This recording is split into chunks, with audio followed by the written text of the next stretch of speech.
So, it's valid or not valid. The very first step in applying a benchmark will be to understand what the methodology is associated with collecting that particular benchmark's data.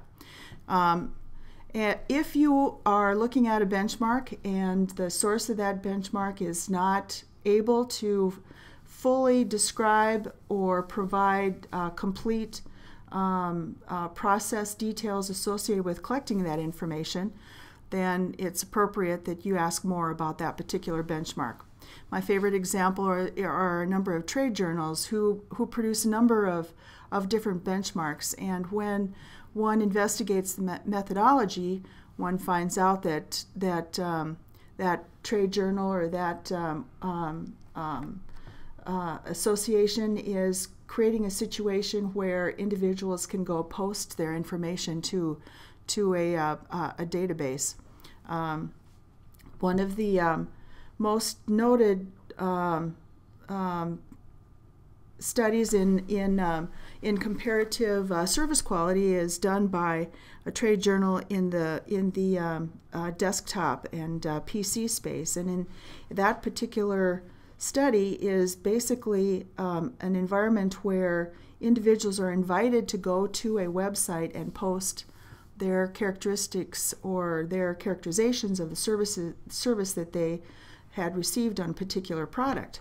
However, anyone can go to that website. That means that the individual may or may not have had a real experience, and there may or may not be a way to truly correlate that individual's experience or story to a particular product or a particular service experience. Certainly, a benchmark has to be collected by an objective, non-influenced way. Benchmark data that is collected on a categorical basis needs to be unbiased, and unbiased can be described a number of ways. It can be unbiased in relation to how questions are asked, how customers are selected, and certainly there should be no incentives. Regardless of how incentives are applied, scientists will question whether or not a study or a measurement that either is a benchmark or flows into a benchmark is truly accurate and is truly a reliable number that feeds into that process. One of the biggest considerations in utilizing benchmarks, it has to do with what companies are participating in a benchmark collection of information. So the concept of to peer or not to peer, meaning is a benchmark only good if my peers are in that benchmark, is often a question for individuals who are trying to apply benchmark data. So what I wanted to do is just take a moment and tell you a little anecdote, because I think it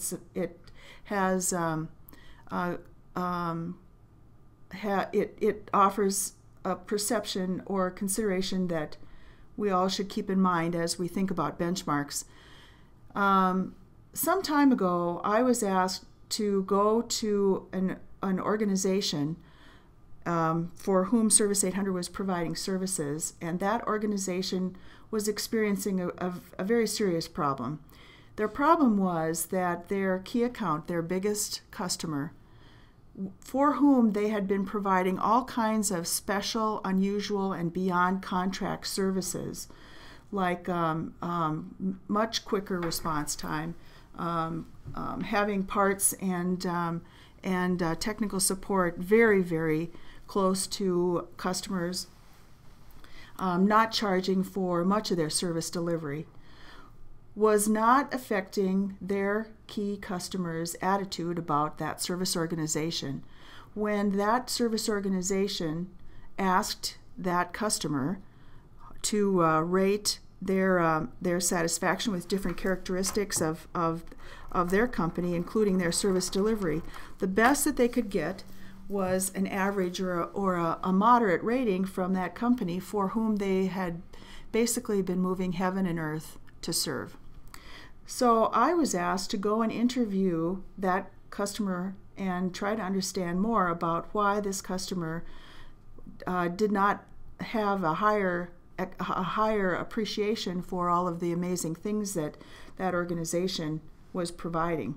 So I went and met with the COO of that particular organization and talked about the service delivery that they'd been receiving.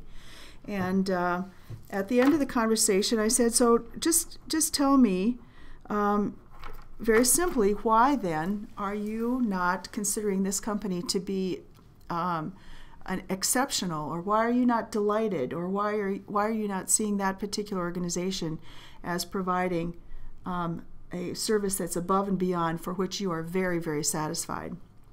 And that service executive said, well, that's very simple. And the reason that I don't feel that they're particularly special is because they don't bring chocolate chip cookies. And of course, I didn't understand that and had to ask him again and said, chocolate chip cookies? We're repairing technology equipment here. And the customer went on to say, well, when our elevator repair people come to fix our fix our elevator, and before they come in to do the repair, they bring to our service manager a bag of hot chocolate chip cookies, and we find that that's really what makes them very special. It turns out that the elevator repair service company had a little convection oven in their service bay, and right before they were called out to do a service event, they would take some frozen chocolate chip cookie dough, put it in that oven, and by the time they went out the door, they had hot chocolate chip cookies to deliver to that customer. And what those cookies did is that they delivered something that was personalized, something maybe the smell reminded people that they were there. Whatever it was, they were doing something that the customer organization perceived as being above and beyond, something unusual and special. The point is, and I'm not suggesting that we all go out and serve chocolate chip cookies. The point is that that key account, despite the fact that everything that he had experienced from the service company was above and beyond, was comparing his experience with his elevator repairman to the service that he was receiving from his technology service company.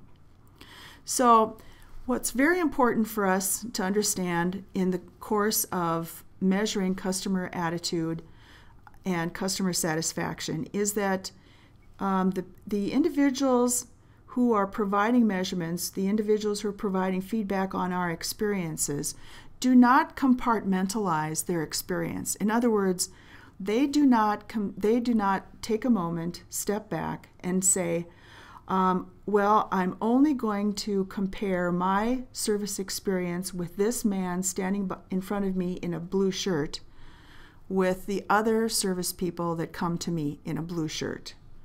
Instead, what we are all accustomed to doing is establishing our own expectations about what is appropriate and valuable and professional service, and using those expectations that are set perhaps by other companies, perhaps by organizations outside of our own circle, then we are being compared to those expectations that we and our competition may not be involved with setting.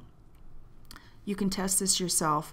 Next time you go to a restaurant and you walk away from the restaurant and someone asks you how that restaurant was, chances are very good that what you'll do is you'll say that, well, you know, it was a really good restaurant, the service was good, the food was good, the value was good, I'm absolutely going to go back.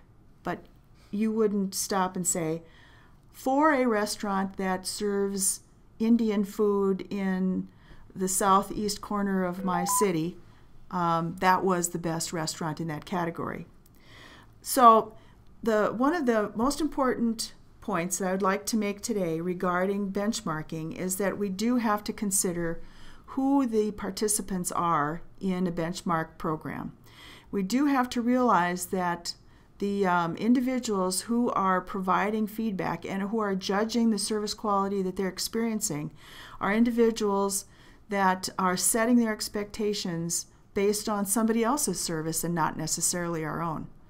I'm not talking just about customers who might choose your product or your service and very likely because you have that contract, they can't experience your peers' service quality or your competition's product. Instead, we have to keep in mind that those individuals are setting their expectations based on what they've learned in a cross-industry or cross-format way.